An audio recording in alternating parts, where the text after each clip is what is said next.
ಹೀಗೆ ಒಬ್ಬ ವ್ಯಕ್ತಿ ಓದ್ಯಾನೆ, ಎಲ್ಲದರಲ್ಲಿ ಪಾಸಾಗ್ಯಾನೆ, ಆತನಿಗೆ ಕೆಲಸ ಸಿಗ್ತಾ ಇಲ್ಲ.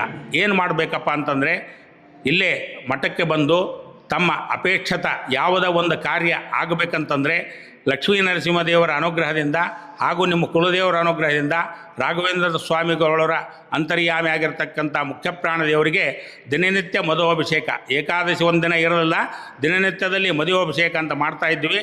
ಅದಕ್ಕೆ ಪ್ರತಿದಿನಕ್ಕೆ ಇಷ್ಟಂತ ಹೇಳಿ ಸೇವಾ ನಿಗದಿಪಡಿಸರೆ ಇದನ್ನು 48 ದಿವಸದಲ್ಲಿ ಮಾಡಿಸಿದರೆ ಖಂಡಿತವಾಗಿ ಆ ರಾಘವೇಂದ್ರ ಸ್ವಾಮಿಗಳ ಅಂತರ್ಯಾಮಿಯಾದಂಥ ಮುಖ್ಯಪ್ರಾಣದೇವರ ಅನುಗ್ರಹ ಹಾಗೂ ಲಕ್ಷ್ಮೀ ನರಸಿಂಹದೇವರ ಅನುಗ್ರಹದಿಂದ ಕಾರ್ಯಸಿದ್ಧಿಯಾಗೇ ಆಗುತ್ತದೆ.